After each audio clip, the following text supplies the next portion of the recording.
যে জীব শিব চরিত্র শ্রবণ করে, মহাদেবের চরিত্র শ্রবণ করে, ইদম পবিত্রম পরমেশ চেষ্টিতম यशस्यमायस्य मघोघमर्षणं यो नित्यदा कर्णनरोऽनुकीर्तये धुनोत्यघं कौरवभक्तिभावकम् इदं पवित्रं परमेश्चेष्टितम्। শিব চরিত্র হলো পরম পবিত্র চরিত্র। শিব শব্দের অর্থই হলো মঙ্গল। শিব মানে জোরে বলুন, মঙ্গল। যে জীব শিবের চরিত্র শ্রবণ করে তার জীবনের শুধু মঙ্গলই মঙ্গল হয়। শিব একমাত্র সকলের সর্বদা মঙ্গলই করিয়া থাকেন। শিবকে দেখে অনেকে অনেক রকমের কল্পনা বানায়। বাঘম্বরায় দিগম্বরায় ভস্মাঙ্গরাগায় নমঃ শিবায়। কেউ বলছে বাঘের চামড়া পরে, কেউ বলছে মাথায় জটাজুট, কেউ বলছে গলায় অস্থি, হাড়, জটা ভস্ম অস্থি ধারিণ, গলার মধ্যে হাড় ঝুলিয়ে রেখেছে, সর্পের মালা, ভুজঙ্গহারম, তাই তো? কাউকে দেখেছো সাপের মালা পরতে?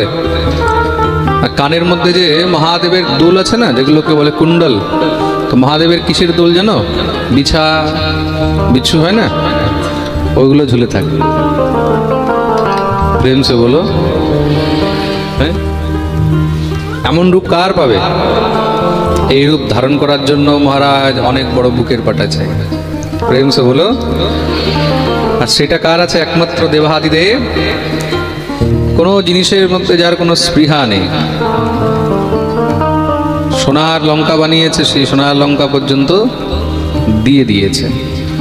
দুষ্ট রাবণ কো লঙ্কা দীনহা, রাবণকে সোনার লঙ্কা দান করে দিয়েছে। যা,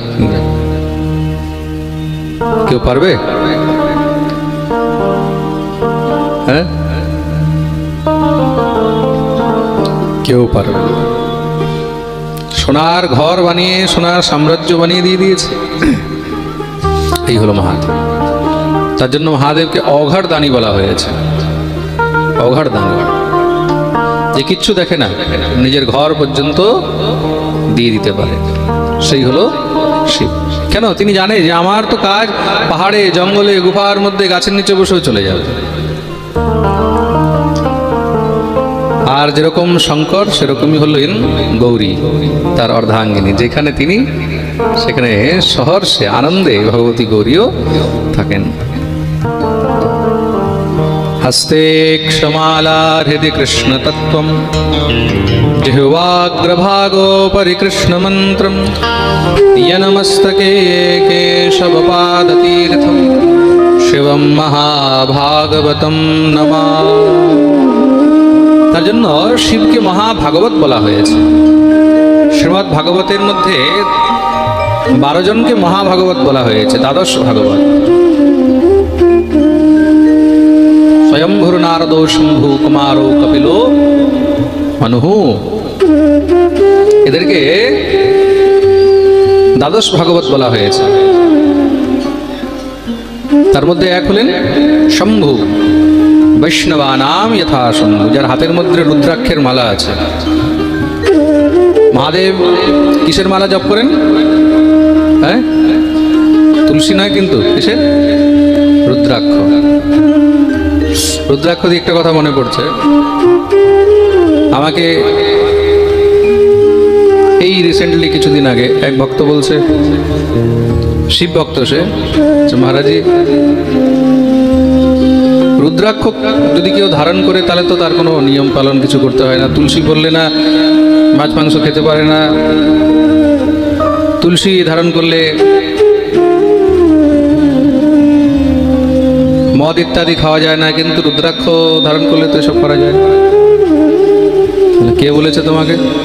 না, আমাকে এক মহারাজ বলেছিলেন রুদ্রাক্ষ ধারণ করো, কিছু নেই। আচ্ছা, বললাম ভাই এমন কোন মহারাজ আছে? বলে হ্যাঁ, আমি গাড়ি কিনেছি নতুন নতুন গাড়ির মধ্যে আমি রাধা কৃষ্ণের ফটো লাগাবো ভেবেছি। গাড়ির সামনে লাগায় না অনেকে ফটো, রাধা কৃষ্ণের ফটো লাগাবো। আমি মহারাজকে বললাম যে রাধা কৃষ্ণের ফটো লাগিয়ে দিই। মহারাজ বললো না না, রাধা কৃষ্ণের লাগিও না। তাহলে হনুমানজি লাগিয়ে দিই। বলে না, হনুমানজি লাগিও না। তাই বলে তাহলে কি লাগাবো? বলে একটা কাজ করো, ভোলেনাথ লাগিয়ে দাও। বলে কেন? তোমরা তো গাড়ির মধ্যে অনেক কিছু খাও দাও। তার শিব লাগালে, ভোলেনাথ লাগালে কিছু খেলে কোনো অসুবিধা হবে না। অন্য ঠাকুর লাগালে তাহলে কিন্তু অপরাধ হবে, পাপ হবে। আমি যে তোমাকে বলেছে, এক তো সে মহাপাপী, আর তোমাকে আরো বড় পাপী বানাবে। কখনো এইসব গাঁজাখড়ির কথা কান দেবে না, অপরাধ। মহাদেব যেই বেশ ধারণ করে থাকেন সেগুলো হলো বাহ্যিক, আন্তরিক নয়। কোনো শাস্ত্রে, কোনো গ্রন্থে এমন লেখা নেই যে মহাদেব গাঁজা খায়। কোথাও লেখা আছে মহাদেব মদ খায়, গাঁজা খায়? তা অনেকে দেখবে যারা শ্মশান টশানে সিদ্ধি করে, এসব করে, ওরা কি করে? মদ খায়, গাঁজা খায়। ওরা ভূত সিদ্ধি করে। কি সিদ্ধি করে? ভূত। ওরা মহাদেবের জন্য নয়, ওরা ভূত প্রেতকে প্রসন্ন করে। খুব মন দিয়ে শুনবে কিন্তু, ওরা ভূত প্রেতকে সিদ্ধি করে, মহাদেবকে নয়। হ্যাঁ, মহাদেবের নাম করে যদি কেউ গাঁজা খায়, মদ খায়, মাংস খায়, মহাদেবের ত্রিশূল যদি একবার মহারাজ গায়ের উপরে পড়ে, তখন সঙ্গে সঙ্গে সব ভুলে যাবে। প্রেম সে বলো। অন্য দেবতার কাছে একটাও শুল নেই, আর মহাদেবের কাছে কয়টা শুল আছে? ত্রিশূল, 3টি শুল আছে। একদম ধ্বংস করে দেবে। কখনো এইসব গাঁজাখড়ির কথায় যাবেন না। হস্তে ক্ষমালা হৃদি কৃষ্ণ তত্ত্বম। হাতের মধ্যে রুদ্রাক্ষের মালা রয়েছে। কেন? রুদ্রাক্ষ পরম পবিত্র। পবিত্র কিসের জন্য? রুদ্রাক্ষ কোথা থেকে উৎপন্ন হয়েছে? রুদ্রের অক্ষ থেকে। অক্ষ মানে চক্ষু, চক্ষু মানে নয়ন। মহাদেব, সেই মহাদেবের নয়ন থেকে যে অশ্রুবিন্দু পড়েছে, মহাদেবের অশ্রুবিন্দু পরম পবিত্র। আর সেই অশ্রুবিন্দু থেকে যেই বৃক্ষ উৎপন্ন হয়েছে তাকে বলা হয়েছে রুদ্রাক্ষ। আর সেই রুদ্রাক্ষের ফল, সেটা মহাদেবের অত্যন্ত প্রিয়। তার জন্য মহাদেব সেই রুদ্রাক্ষ ধারণ করেন। রুদ্রাক্ষ পরম পবিত্র। শিব মন্ত্রের যদি জপ করতে হয়, শক্তি মন্ত্রের জপ করতে হয়, সূর্য মন্ত্রের জপ করতে হয়, রুদ্রাক্ষের মধ্যেই জপ করা উচিত, তুলসীর মধ্যে নয়। তুলসীর মধ্যে একমাত্র শুধু কৃষ্ণ মন্ত্র এবং নারায়ণ মন্ত্রই জপ করিতে হয়। রুদ্রাক্ষ, এই রুদ্রাক্ষ সমস্ত দেবতাদের অত্যন্ত প্রিয়, পরম পবিত্র। রুদ্রাক্ষ ধারণ করে কখনো মাছ, মাংস, মদ্যপান ইত্যাদি এগুলো ভুলেও করিতে নেই, মহা অপরাধ। রুদ্রাক্ষ এত পবিত্র জিনিস। আর একটা কথা বলে দিই, কেউ যদি পবিত্রভাবে থাকে আর গলায় রুদ্রাক্ষ ধারণ করে রেখেছে বা হাতে রুদ্রাক্ষ ধারণ করে রেখেছে, তার কখনো অপমৃত্যু হয়। কিন্তু রুদ্রাক্ষ ধারণ করে কেউ যদি অনাচার করে, তাহলে সেই রুদ্রাক্ষের যে তেজ, তার যে ফল, সেটা নিষ্ফল। আপনাকে কোনো কবচ, কোনো তাবিজ কিচ্ছু ধারণ করতে হবে না, শুধু আপনি রুদ্রাক্ষ ধারণ করুন। আর রুদ্রাক্ষ ধারণ করে আপনি যদি নিয়ম মেনে চলেন, আপনি যদি সদাচার মেনে চলেন, আচার বিচার মেনে চলেন, মৃত্যুর যদি কোনো ভাড়াও থাকে সেটাও একদম সহজে কেটে যায়। রুদ্রাক্ষের এত পাওয়ার রয়েছে, প্রেম সে বলো। আর রুদ্রাক্ষের মধ্যেও আলাদা আলাদা রুদ্রাক্ষ হয়। একমুখী, দুইমুখী, তিনমুখী, চারমুখী, পঞ্চমুখী রুদ্রাক্ষ হয়। বেশিরভাগ রুদ্রাক্ষ আপনার উত্তরাখণ্ডে, নেপালে, এইসব জায়গায় রুদ্রাক্ষ খুব হয়। উত্তরাখণ্ডের মধ্যে অনেক রুদ্রাক্ষ হয় আমাদের ভারতে, নেপালের মধ্যে অনেক রুদ্রাক্ষ হয়। তার মধ্যে যেগুলো একমুখী রুদ্রাক্ষ, ওইটা অনেক দুর্লভ বলা হয়। একমুখী রুদ্রাক্ষ অত সহজে পাওয়া যায় না। মার্কেটে যেগুলো পাওয়া যায় এগুলো সব ডুপ্লিকেট, প্রেম সে বলো। হ্যাঁ, একমুখী রুদ্রাক্ষ অনেক দুর্লভ হয়। বড় বড় রাজা মহারাজারা এগুলো ধারণ করে থাকেন। রুদ্রাক্ষের এত মহিমা। মহাদেবের হাতে রুদ্রাক্ষের মালা। আর হৃদয়ে কি? হৃদয়ে কৃষ্ণ তত্ত্ব, সবসময় শুধু গোবিন্দকে চিন্তন করেন। শ্রী গোপাল মহাদেব বসে তস্য, মহাদেবের হৃদয়ে সবসময় যিনি বাস করছেন কে? তিনি হলেন গোপাল। আর জিহ্বার মধ্যে কি আছে? মুখের মধ্যে কি আছে? সবসময় কৃষ্ণ নাম। জিহ্বাগ্রভাগো পরে কৃষ্ণ মন্ত্রম, সবসময় কৃষ্ণ মন্ত্র চলছে মহাদেব। নমস্তকে কেশবপাদ তীর্থম, যার মাথার উপরে গোবিন্দের পদতীর্থ রয়েছে, হরিপদী। হরিপদী মানে গঙ্গা। গঙ্গাকে বলা হয় বিষ্ণুপদী। গঙ্গার এক নাম হলো বিষ্ণুপদী, কেন কি বিষ্ণুর চরণ থেকে নিঃসৃত হয়েছে, বেরিয়েছে। শিবম মহাভাগবতম নমঃ, সেই শিব হলেন মহাভাগবত। তার জন্য শিবকে বন্দনা করবে। গোবিন্দকে যদি তাড়াতাড়ি পেতে চাও, যদি গোবিন্দের কৃপা পেতে চাও, তাহলে ভোলেনাথের চরণ গিয়ে ধরতে হবে। কেন? ভক্তের কৃপায় ভগবানকে সহজে পাওয়া যায়। ভোলেনাথ যদি একটু সিফারিশ করে দেন না গোবিন্দের কাছে, বলে প্রভু এটা আপনারই সন্তান, একটু এটার দিকে একটু খেয়াল রাখবেন, তাহলে ভগবান আরো বিশেষ করে স্পেশালি তোমার দিকে খেয়াল রাখবে। প্রেম সে বলো। হ্যাঁ, অফিসে কোনো কাজ করাতে গেলে কিছু সোর্স যদি হয়, হ্যাঁ, কারোর মাধ্যমে যদি যাওয়া হয়, তাহলে কি হয়? বলে কাজটা তাড়াতাড়ি হয়ে যায়, তাই তো? কাজ তাড়াতাড়ি করার জন্য মাধ্যম, তো মাধ্যম কি হয়? মাধ্যম মহাভাগবত জন্ম। প্রেম সে বলো। তার জন্য মহাদেবের আশ্রয়। অনেক সময় অনেক জায়গায় দেখবেন আজকাল অনেকে বলে বৈষ্ণবদেরকে শিব পূজা করতে নেই, বলে না? আজকাল তো ইউটিউবের মধ্যে বড় বড় মহারাজ মহাজ্ঞানীরা জ্ঞান দেয়, যাদেরকে শাস্ত্রগ্রন্থ দিয়ে কোনো লেনা দেনা নেই, নিজের মনমুখী যা চায় তাই জ্ঞান দিতে থাকে। তো মানুষ এগুলো শুনে, যারা বিবেকবান বুদ্ধিমান তারা তো আর এগুলোতে ফাঁদে পড়ে না। কিন্তু যারা সহজ মানুষ, বুঝছে না, ইউটিউবের মধ্যে দেখলো বৈষ্ণবদেরকে শিব পূজা করতে নেই, হ্যাঁ বাবা করতে নেই, বাস মেনে নিল, কিন্তু এইগুলো ভুল অবধারণা। ভগবান শ্রী হরি পর্যন্ত ভগবান মহাদেবের পুজো করেছেন। কৃষ্ণ কার পুজো করতেন? হ্যাঁ, মহাদেবেরই তো পুজো করতেন। নাগেন্দ্রহারায় ত্রিলোচনায় ভস্মাঙ্গরাগায় নমঃ শিবায়। ভগবান শ্রী রামচন্দ্র কার পুজো করে গেছেন? লঙ্কায় যখন যাচ্ছেন তখন কার পুজো করেছেন? দেবাদিদেব মহাদেবের। তাই মহাদেবের নাম হলো রামেশ্বর। কি নাম? রামস্য ঈশ্বর। মহাদেব রামেশ্বরের পুজো করেছেন। কি দিয়ে বানিয়েছেন? বালু দিয়ে। সমুদ্রের তটে বালু হয়, তো বালু দিয়ে শিবলিঙ্গ বানিয়ে মহাদেব পুজো করেছেন। কখনো এসব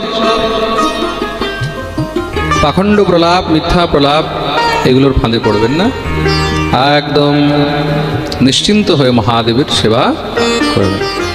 বৈষ্ণব হোক, শাক্ত হোক, শৈব হোক, যেই হোক, শিবের পূজা সবাই করতে পারবে। শিব হলেন পরম বৈষ্ণব।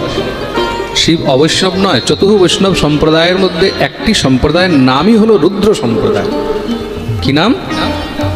জোরে বলুন। রুদ্র সম্প্রদায়। তার জন্য মহাদেবের পুজো বৈষ্ণবদেরকেও করা উচিত। বৈষ্ণব যদি বৈষ্ণবকে না পুজো করে, তাহলে অন্য কেউ কি করবে? শিব হলেন পরম বৈষ্ণব। বৈষ্ণবানাম যথা শম্ভু। হ্যাঁ, কিন্তু শিবের যে চরণামৃত হয় সেটা পান করবে না। শিবকে স্নান করিয়ে যে জল হয় সেটা বৈষ্ণবদেরকে গ্রহণ করিতে নেই। মনে থাকবে? অনেকে কি করে, ভোলেনাথকে স্নান করিয়ে সেই স্নানের জলটাকে পান করে নেয়। এটা কখনো করবে না। শিবকে স্নান করিয়ে সেই স্নানের জল কি করা উচিত? এখন অনেকের মনে প্রশ্ন থাকে, তো জানা আছে কি করবে? বলবো? হ্যাঁ, তো প্রেম সে বলো, জোর সে বলো, আরো জোরে। যারা লাইভ শুনছে সবাই দোনো হাত তুলে জয় জয় শ্রী রাধে।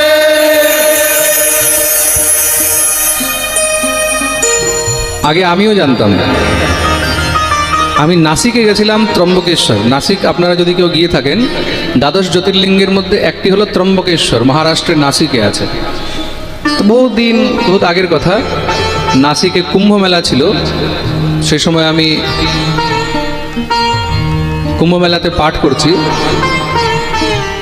নাসিকে যখন গেছি, এতটুকু জানতাম যে মহাদেবের স্নানের জল নয়নে লাগাতে হয়, চোখে লাগাতে হয়। চোখ বন্ধ করে এইভাবে চোখের পাতার উপরে লাগিয়ে নিতে হয়। কিন্তু কিভাবে লাগাতে হয় ওইখানে গিয়ে শিখলাম। আমি গেছি ওইখানকার এক পান্ডাজি ছিলেন, মন্দিরের পূজারীজি, ওনার সঙ্গে আমার খুব ভালো সম্পর্ক ছিল। তা উনি আমাকে ওখানে পুজো করালেন। পুজো করিয়ে তারপরে এবার মহাদেবের স্নানের জল নিয়ে আমি যখন চোখে লাগাতে যাচ্ছি, তখন উনি আমাকে বললেন, पंडित जी ऐसे नहीं। তাই বললাম, তো ফির कैसे? বলে हम आपको दिखाते हैं। উনি এইভাবে আমাকে 3টি আঙুল করতে বললেন, এইভাবে। এটা হলো কি বলে এটাকে? হ্যাঁ, তর্জনী তো। আর এটা কনিষ্ঠা, অনামিকা নয়, এটা হলো কনিষ্ঠা। এটা হলো অঙ্গুষ্ঠ, এটাকে বলা হয় অঙ্গুষ্ঠ। হ্যাঁ, বুড়ো আঙ্গুলটাকে বলা হয় অঙ্গুষ্ঠ, তর্জনী, মধ্যমা, অনামিকা, আর এটা কনিষ্ঠা। তা তর্জনী, কনিষ্ঠা আর বৃদ্ধ অঙ্গুষ্ঠ। হ্যাঁ, এই অঙ্গুষ্ঠ, এই 3টিকে এইভাবে নিয়ে মহাদেবের সেই জল স্পর্শ করে তৎপশ্চাৎ এবার এটাকে এইভাবে লাগাতে বলেছে। কেন? মহাদেব হলেন ত্রিনেত্রধারী। মহাদেব হলেন ত্রিনেত্রধারী। আর শিবের যে লিঙ্গ আছে, শিবলিঙ্গের মধ্যে ব্রহ্মা, বিষ্ণু, মহেশ্বর 3 জনার বাস। খুব মন দিয়ে শুনবে, শিবলিঙ্গের মধ্যে শুধু শিব নয়, ব্রহ্মা, বিষ্ণু, মহেশ্বর 3 জনার বাস রয়েছে। ত্রিদলম ত্রিগুণাকারম ত্রিনেত্রম চ ত্রিধায়ুতম। তার জন্য মহাদেবের আমাদের সবার মধ্যেও কিন্তু 3য় নেত্র থাকে, জানেন? হ্যাঁ, যেটাকে আজকালকার ইংরেজি ভাষায়, নতুন ভাষায় বলে 6 সেন্স, বলে না? অমুক ব্যক্তির 6 সেন্স, ত্রিনেত্র। তা সেই ত্রিনেত্র খোলার সামর্থ্য রয়েছে মহাদেবের মধ্যে, আমাদের মধ্যে নেই। কুণ্ডলিনী যখন চক্র আমরা জাগ্রত করি ধ্যানের মাধ্যমে, তখন সেই 6 সেন্স, 3য় নেত্র আমাদের প্রস্ফুটিত হয়। সুতরাং এইভাবে সেই জল নিয়ে তখন এইভাবে 2টি নেত্র আর উপরে এইভাবে সেই জলকে লাগাবার নিয়ম রয়েছে। প্রেম সে বলো।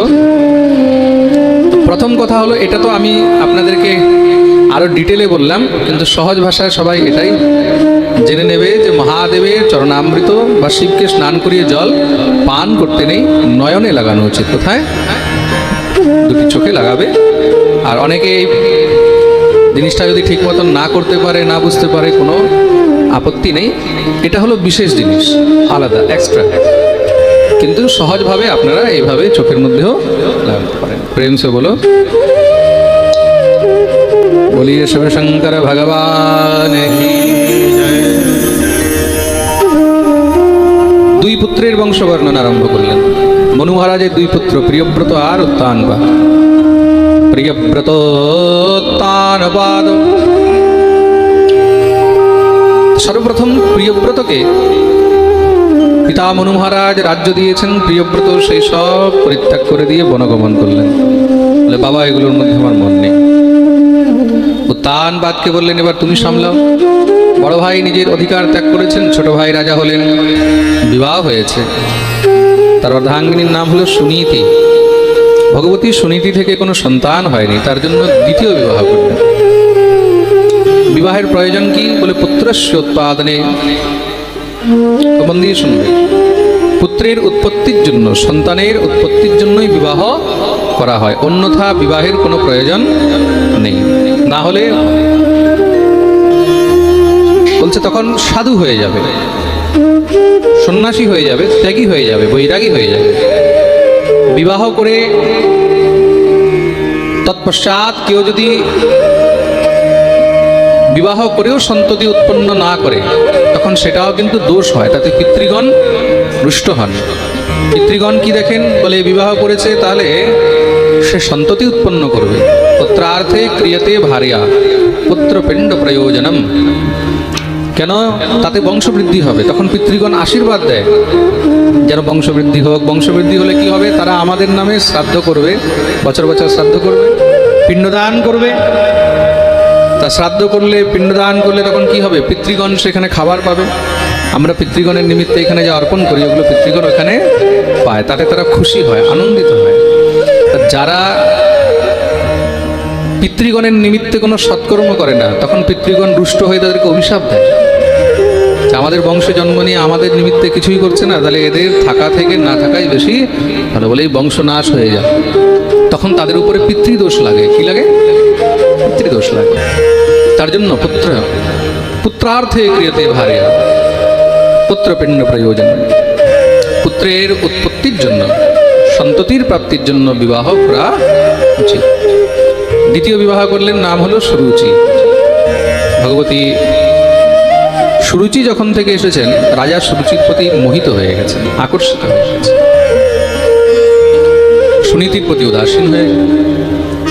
কিছুদিন পরে জানতে পারলেন সুনীতির গর্ভে তো সন্তান আছে, তবুও রাজা উদাসীন থাকলেন। দেখতে দেখতে সুনীতির গর্ভের থেকে খুব সুন্দর একটি পুত্র হয়েছে। পুত্রের নাম হলো ধ্রুব। বলিয়ে ধ্রুবজি মহারাজ কি। সুরুচি দেখলো, যেই কারণে আমাকে বিবাহ করেছিল, আমি যদি পুত্র না দিতে পারি তাহলে আমার থেকে উদাসীন হয়ে যাবে। भगवती सुरुचियों गर्भाधारण कर लें। देखिए इस संसार में जो भी प्रेम है, जो भी आकर्षण है, जो भी अपनत्व है, वो सब स्वार्थ से है। স্বার্থ ছাড়া এই সংসারে কোনো ভালোবাসা নেই, কোনো প্রেম নেই। মনে রাখবেন, যতদিন পর্যন্ত স্বার্থ আছে ততদিন ভালোবাসা আছে, প্রেম আছে। স্বার্থ শেষ, ভালোবাসা প্রেমও শেষ। প্রেম সে বলো।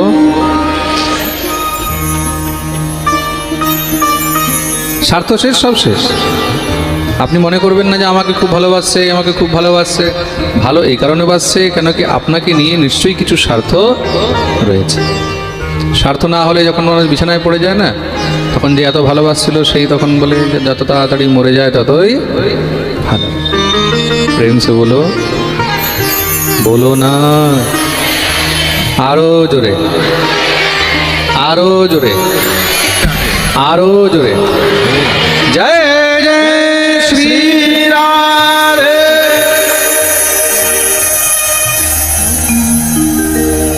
বৃন্দাবনে আমাদের বাড়ির পাশে এক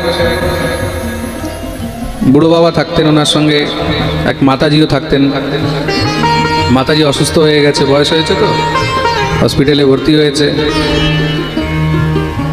হসপিটালে যখন ভর্তি হয়েছে, বুড়ো বাবা এত ভয় পেয়ে গেছে, হসপিটাল থেকে যখনই ছুটি হয়েছে পরের দিনই নিয়ে গিয়ে ব্যাংক অ্যাকাউন্ট যত ছিল সব অ্যাটাচ করিয়ে নিয়েছে, সব জয়েন করিয়ে নিয়েছে।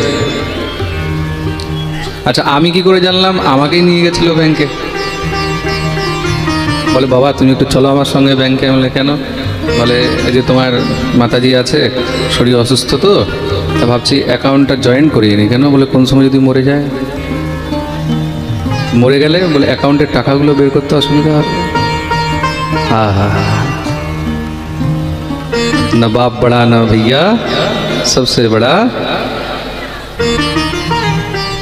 করে দিলাম অ্যাকাউন্ট জয়েন। বুঝতে পেরেছেন তো কথা বলার মানেটা কি? सोर नर मुनि सब के यह रीति, सोर नर मुनि सब के यह रीति। गोस्वामी तुलसीदास जी महाराज बोलते, सोर नर मुनि सब के यह रीति, सोर नर मुनि सब के यह रीति, सुर नर मुनि सबके यह रीति, सुर नर मुनि सबके यह रीति।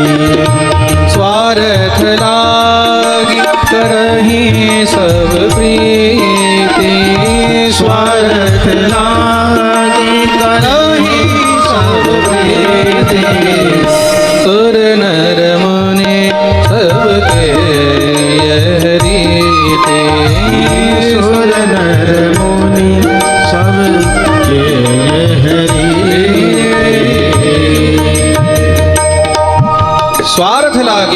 সব প্রীতি। ভগবতী সুরুচিও গর্ভাধারণ করলেন। দেখতে দেখতে কিছু সময় পরে সুরুচির গর্ভের থেকেও খুব সুন্দর একটি পুত্র হয়েছে। পুত্রের নাম হলো উত্তম। সেই ধ্রুবজি মহারাজ বড় হচ্ছেন তো, 4-5 বছর অবস্থা হয়েছে। একদিন ধ্রুব দেখছেন পিতার কোলে ছোট ভাই বসে আছে, বাবা তাকে আদর করছে, স্নেহ করছেন, খেলছেন তার সাথে। ধ্রুব মনে মনে ভাবলেন আমারও তো পিতা, ওনার কোলে বসার অধিকার তো আমারও রয়েছে, কিন্তু আমাকে তো কোনোদিন এইভাবে কোলে নিয়ে কোনো আদর স্নেহ কোনো সময় আমার সঙ্গে এইভাবে খেলা করেননি। ছোট বাচ্চা তো, মনে আগ্রহ হলো, উৎকণ্ঠায় দৌড়ে গেলেন বাবার কাছে, বাবা বাবা বাবা আমাকেও কোলে নাও, আমাকেও নাও। কিন্তু রাজা উত্তানপাদ সংকোচ, ভয়ে কোলে নিচ্ছেন না। কেন? যদি সুরুচি দেখতে পায় তাহলে আমার সঙ্গে তো তার প্রেম নষ্ট হয়ে যাবে। প্রেম সে বলো। কিন্তু কতক্ষণ বারবার অনুনয় বিনয় যখন করছেন তখন আর থাকতে পারলেন না। পুত্র তো শত হলেও পুত্রমোহ। এই সংসারের মধ্যে যত মোহ আছে সব থেকে বড় মোহ হলো পুত্রমোহ। নিয়ে উঠিয়ে কোলে বসিয়েছেন, আদর করতে লাগলেন। সুরুচি দূর থেকে এই দৃশ্য দেখেছে, মনে মনে ভাবলো আজকে কোলে গিয়ে উঠেছে, তার মানে কালকে রাজগদ্দিতে উঠে বসে যাবে। বড় পুত্র বড় যে হয় তার অধিকার প্রথম। আর সে যদি রাজা হয় তাহলে আমার পুত্র তার সেবক হয়ে থাকবে, দাস হয়ে থাকবে, আমি দাসের মা, দাসী হয়ে না না না, সেই দিন আসবেই কেন।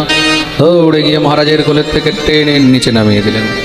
ধ্রুব কাঁদতে লেগেছে, মা আমি কি করেছি, তোর এত বড় দুঃসাহস, তুই মহারাজের কোলে উঠে বসবি? কিন্তু তিনি তো আমারও পিতা, তার কোলে বসার তো আমার অধিকার রয়েছে। সেই অধিকার তখনই হবে যখন তুই আমার গর্ভের থেকে জন্মগ্রহণ করবি। সেটা কি করে সম্ভব মা?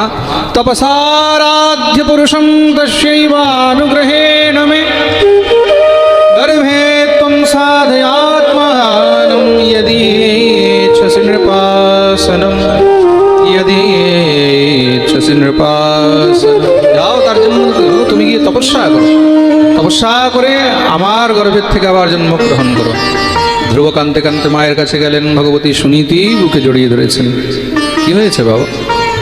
সমস্ত সব বৃত্তান্ত বলেছেন। সুনীতি বললেন, তোমার ছোট মা ঠিকই তো বলেছে। এই সংসারে যদি জীবনে কিছু পেতে হয় তার জন্য সাধনা করতেই হয়, তপস্যা করতেই হয়। পরিশ্রম ছাড়া এই সংসারে না কেউ কিছু পায়, আর নেও কেউ কখনো কিছু পাবে। যাও, তার জন্য তুমিও সাধনা করো। সেটা কি করে হয় মা? বলে জঙ্গলের মধ্যে, বনের মধ্যে। বনের মধ্যে গিয়ে তপস্যা হয়। কিন্তু বনের মধ্যে তপস্যা কি করে করতে হয় মা বললেন, সে তো আমিও জানি না। কিন্তু শুনেছি বনের মধ্যে সাধু বৈষ্ণবরা থাকেন, ঋষিমুনিরা থাকেন, তাদেরকে দেখলে প্রণাম করবে, তাদের চরণ ধরে নেবে, তারাই তোমাকে রাস্তা দেখাবে। শ্রী ধ্রুবজি মহারাজ প্রণাম করে বেরিয়ে গেলেন। মনে মনে খুঁজছেন যে কোথাও কোনো সাধু পাই, ঋষি পাই, মুনি পাই। হঠাৎ করে সামনের থেকে দেখছেন একজন বীণা বাজাতে বাজাতে নারায়ণ নারায়ণ কীর্তন করতে করতে যাচ্ছেন। কে? দেবর্ষি নারদ। দৌড়ে গিয়ে চরণে সাষ্টাঙ্গ প্রণিপাত করলেন। এমন সুন্দর তেজিয়ান বাচ্চা, সেই বাচ্চাকে দেখে দেবর্ষি নারদ উঠিয়েছেন। কে তুমি? তোমার নাম কি? তোমার পরিচয় কি? নিজের পরিচয় দিলেন। প্রভু, আমি চক্রবর্তী সম্রাট শ্রী উত্তানপাদের জ্যেষ্ঠ পুত্র, আমার নাম হলো ধ্রুব। রাজকুমার, তুমি বনের মধ্যে এই সময়? কি হয়েছে? রাস্তা হারিয়ে গেছো, ভুলে গেছো? বলে না করবে, আমি ঠিক রাস্তায় যাওয়ার চেষ্টা করছি। কোথায়? বলে আমি তপস্যা করতে এসেছি। ওহো, ভজন কি রসগোল্লা? হ্যাঁ, সাধনা কি রসগোল্লা? হাতে জপের মালা নেওয়াটা দেখতে খুব সুন্দর, খুব সহজ, কিন্তু যখন জপ করতে হয় 16 মালা, তখন মহারাজ 2 মালার পরে এবার ঘুম আসা শুরু হয়। তাই তো? মন আর লাগে না। একবার মন দোকানে যায়, একবার মন ঘরে যায়, একবার মন নাতির দিকে যায়, একবার মন স্বামীর দিকে যায়, একবার মন অর্ধাঙ্গিনীর দিকে যায়। আচ্ছা, যখন মোবাইল দেখবে তখন দেখবে মন এদিকে ওদিকে বেশি ছুটছে না। যখনই জপের মালা নিয়ে বসবে তখনই দেখবে মন বেশি ঘুরছে। ভজন क्या समझा गुड़ का पुआ। ভজন সাধন এগুলো রসগোল্লা নয় যে নিলে আর খেয়ে নিলে। জপের মালা হাতে নেওয়া খুব সহজ, কিন্তু নিষ্ঠা করে জপ করা অনেক কঠিন। প্রেম সে বলো।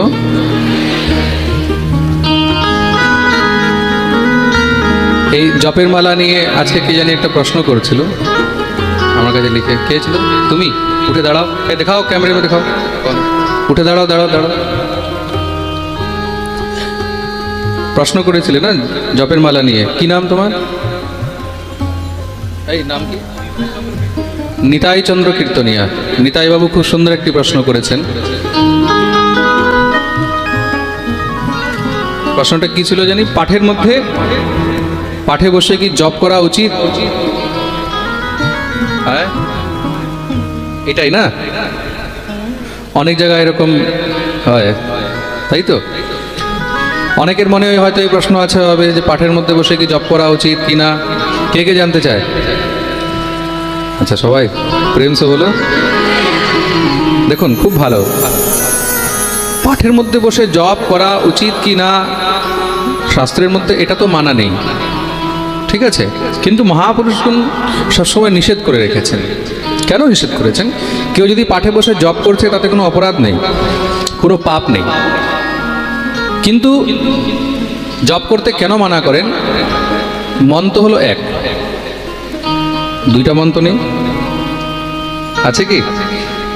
ভগবতী শ্রী রাধারানী উদ্ধবকে কি বলছেন? উদ্ধব মন ন ভয়ে 10-20, উদ্ধব মন ন ভয়ে 10-20। উদ্ধব, মন 10-20টা তো নেই। কে कहता गयो श्याम संग को अब राधेगी सुध मन न भये 10-20। মন তো একটাই, আর সেই মন তো গোবিন্দের সঙ্গে চলে গেছে। মন একটাই, এক মন দিয়ে একটাই কাজ সম্ভব, এক মন দিয়ে একটাই কাজ সম্ভব। হয়তো পাঠ শুনতে পারবে না, তো জপ করতে পারবে। জপ করলে পাঠে মন থাকবে না, আর পাঠে মন থাকলে জপে মন থাকবে। তা যদি একটাকে ভালো করে করতে চাও তাহলে একটাকেই ধরে রাখা উচিত। প্রেম সে বলো। আর বাকি কেউ যদি সংখ্যা পূর্তির জন্য জপ করতে চায়, যে 16 মালা আমার হয়ে যাবে বা 25 মালা হয়ে যাবে বসে বসে, সংখ্যা পূর্তি করা আলাদা বিষয়, কিন্তু একাগ্রতা নিয়ে জপ করা আলাদা বিষয়। আপনি যদি পাঠে মন দিয়েছেন, জপে মন কখনো হতেই পারে না। আর যদি জপে মন আছে তাহলে পাঠে মন চায়। প্রেম সে বলো। পেয়ে গেলে উত্তর? বলিয়ে ভক্তবৎসল ভগবান কি। এটা হলো নিয়ম। দেবর্ষি নারদ বললেন, যাও যাও, এখন ছোট বাচ্চা, এই বনের মধ্যে ঘোর হিংস্র পশুরা থাকে, মেরে ফেলবে, খেয়ে ফেলবে। শ্রী ধ্রুবজি মহারাজ বললেন, আমি মৃত্যুকে ভয় পাই না, ক্ষত্রিয়ের বাচ্চা। আহো তেজ ক্ষত্রিয়াণাম, ক্ষত্রিয়ের তেজ তার কথা বলবে। দেবর্ষি নারদ বললেন, তাহলে কি চাও? বলে, প্রভু আমি তো শুধু এখন ভগবানের তপস্যা করতে চাই। নারদ বললেন, দেখো, তপস্যা করতে গেলে, সাধনা করতে গেলে অনেক সামর্থ্যের প্রয়োজন হয়। আগে সামর্থ্য হোক, তারপরে করবে। ছোট বাচ্চা 2 দিন না খেতে পেলে তখনই আপনি আপ কান্নাকাটি শুরু হয়ে যাবে। শ্রী ধ্রুবজি বললেন, একটি কথা বলুন, আপনি আসল সাধু না নকল সাধু? নারদ বললেন, কেন বাবা? বলে, শুনেছি সাধুরা, ঋষি মুনিরা এই সংসারে সাধারণ মানুষকে ভগবত ভজনের দিকে এগিয়ে নিয়ে যায়, আর আপনি আমাকে বিষয়ের দিকে ফেরাচ্ছেন। নারদ বুকে জড়িয়ে ধরলেন, না রে বাবা, আমি আসল সাধু। তাহলে যদি আপনি আসল সাধু হন, তাহলে আমাকে কৃপা করে ভজনের উপদেশ করুন। দেবর্ষি নারদ মাথায় হাত রাখলেন, ঠিক আছে, যা, কিন্তু তুমি কার তপস্যা করবে, কার সাধনা করবে সেটা তো বলো। বলে, সাধনা তপস্যাও কি আলাদা আলাদা হয়? বলে, হ্যাঁ, যার যার প্রতি রুচি, যার প্রতি শ্রদ্ধা, সে তারই ভজন করে থাকে। নানা দেবদেবী রয়েছে, তাহলে প্রভু এমন কেউ নেই যে সব থেকে উপরে, সবার বড়, যার ভজন করলে আর অন্য কার ভজনের প্রয়োজন হয় না? বলে, হ্যাঁ রয়েছে। কে? বলে সে অন্য কেউ নয়, একমেব হরেস্তত্র কারণম পাদসেবনম। তিনি হলেন একমাত্র ভগবান শ্রীহরি। গাছের যদি ফল চাও তাহলে গোড়ায় জল দাও, আর সেই গোড়া সেই মূল হলেন স্বয়ং ভগবান শ্রী হরি। বলে পাতায় দিলে, ডালে দিলে, বলে ফল তাতেও পাবে, কিন্তু তাতে ফল পেতে দেরি লাগবে। পাতায় ডালেও জল দিলে সেগুলো আস্তে আস্তে গড়িয়ে গোড়ার মধ্যেই যায়, কিন্তু তার থেকে ভালো যদি গোড়াতেই দেওয়া হয় তাহলে কাজ তাড়াতাড়ি হয়। প্রেম সে বলো। তাহলে প্রভু তাকে কোথায় পাবো? তত্তাত গচ্ছ ভদ্রম তে যমুনায়াস্তটম শুচি পুণ্যম মধুবনম যত্র সান্নিধ্যম নিত্যদা হরে। তাকে পেতে হলে তোমাকে মধুবনে যেতে হবে, বৃন্দাবনে যেতে হবে। দেখতে কেমন দেখা যায়? বলে শ্রীবৎসাঙ্গম ঘনশ্যামম পুরুষম বনমালিনম শঙ্খচক্র গদা পদ্মৈরভিব্যক্ত চতুর্ভুজম। দেখতে একদম শ্যাম বর্ণ, মাথায় ময়ূরের পাখা, কানের মধ্যে মকরাকৃত কুণ্ডল, গলায় কৌস্তুভমণি, শঙ্খচক্র গদা পদ্মধারী পীতাম্বর যিনি ধারণ করে রেখেছেন তিনি হলেন ভগবান শ্রীহরি। কিন্তু প্রভু তার তপস্যা করতে গেলে কোন মন্ত্র জপ করব? নারদ বললেন, দেখো এটা মন্ত্র দেয়া তো ঠিক নয়, কেন মন্ত্র দিলে আমি তোমার গুরু, তুমি আমার চেলা হয়ে যাবে। ধ্রুবজি চরণ ধরে নিয়েছেন, বলে প্রভু আমি তো শিষ্য হওয়ার জন্যই এসেছি, কৃপা করে আপনি আমাকে মন্ত্র প্রদান করুন। দেবর্ষি নারদ দেখলেন এমন শিষ্য খুঁজেও পাওয়া যাবে না, কৃপা করে মন্ত্র প্রদান করলেন। ওম নমো ভগবতে বাসুদেবায় মন্ত্রেণানেন দেবস্য কুর্যাৎ দ্রব্যময়ীং বুধঃ। দিব্য মন্ত্র প্রদান করলেন। এই মন্ত্র মহারাজ গুরুদেবের কাছে গ্রহণ করে গুরুদেবের আদেশ নিয়ে শ্রীধাম বৃন্দাবন চলছেন। কিসের জন্য? গোবিন্দকে পাওয়ার জন্য। শ্রী ধ্রুবজি মহারাজ চলছেন কিভাবে? বলে আনন্দে উন্মত্ত হয়ে, মনে হচ্ছে একদম পাখির মতো উড়ে পৌঁছে যায়। তাহলে আমরা কি করে বাকি থাকি? কে কে বৃন্দাবন যেতে চায়? আচ্ছা, যে যে যেতে চায় দোনোটা ডানা উপরে করো। পাক্কা? সবাই রেডি? আমার মন পাখি যে বলে উড়ে বৃন্দাবন যায়, ব্রজের এই পাবন পথেতে রাধে রাধে গায়। আমার মন পাখি যে বলে উড়ে বৃন্দাবন যায়, ব্রজের এই পাবন পথেতে রাধে রাধে গায়। আমি রাধে রাধে গাই, আমি শ্যামা শ্যামা গাই, আমি রাধে রাধে গাই, শ্যামা শ্যামা গায়।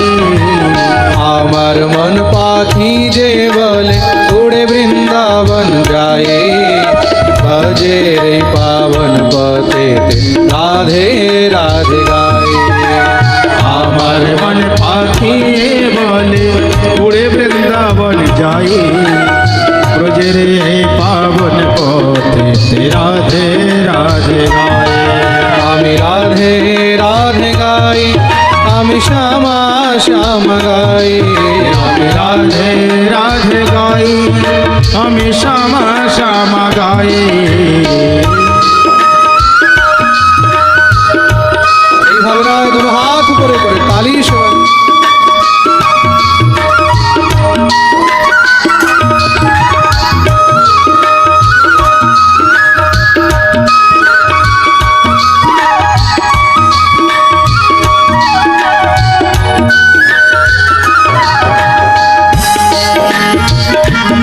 वृंदावन धाम की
করে যে হাতেতে হাত ধরি সেবা কুঞ্জ বানিত বনে পাবো যে কুঞ্জ বিহারী রাধার সঙ্গে রাস করে যে হাতে হাত ধরি সেবা কুঞ্জ বাণী ধুবনে পাবো যে কুঞ্জ বিহারী রাধার সঙ্গে রাস করে যে হাতেতে হাত ধরি সেবা কুঞ্জ বানিত বনে পাবো যে কুঞ্জ বিহারী রাধার সঙ্গে রাস করে যে হাতে হাত ধরি যমুনায় গিয়ে স্নান করে যে যমুনায় গিয়ে স্নান করে যে জমের ত্রাস কাটাই ব্রজের এই পাবন পথে রাধে রাধে গাই আমি রাধে রাধে গাই আমি শ্যামা শ্যাম গাই আমি রাধে রাধে গাই শ্যামা শ্যামা গাই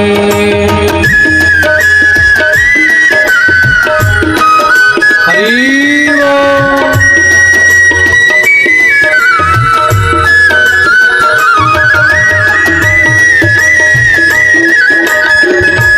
আচ্ছা এইভাবে বসে বসে বৃন্দাবন যেতে পারবে? যারা যারা বৃন্দাবন যেতে চায় নিজের জায়গায় দাঁড়িয়ে দুটো হাত তুলে হরি বল।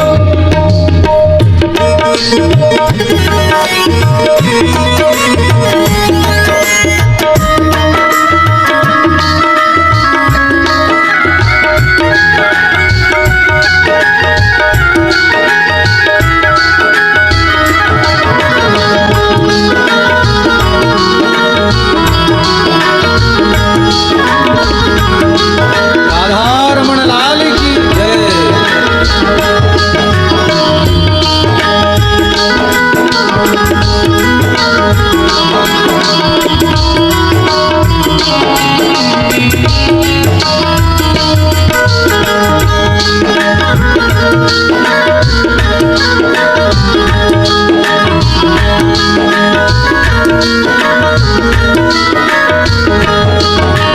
বৃন্দাবনের মহিমা যে ভাই কেউ নাহি জানে প্রেম নগরিয়া মনমোহনের প্রেমী হয় সে জানে বৃন্দাবনের মহিমা যে ভাই কেউ নাহি জানে প্রেম নগরিয়া মন মোহনে গাইয়ে হয় সে জানে বৃন্দাবনের মহিমা যে ভাই কেউ নাহি জানে প্রেম নগরিয়া মনমোহনের প্রেমী হয় সে জানে বৃন্দাবনের মহিমা যে ভাই কেউ নাহি জানে প্রেম নগরিয়া মনমোহনে দেবী হয় সে জানে সুন্দর বৃন্দাবনে তোর যে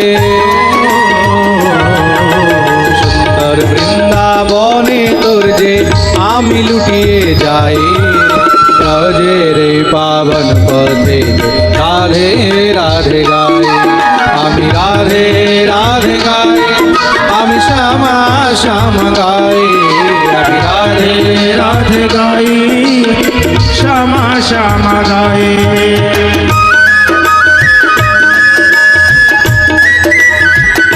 রাধে রাধে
কালো কোকিল হৃদয় কেড়ে নেয়। শেষ বেলে কৃষ্ণ প্রিয়া মনে যে তোর পড়ে কুহু কুহু তোর কালো কোকিল হৃদয় জুড়িয়ে নেয়। কেড়ে নিলে তুমি মনটায় আমার,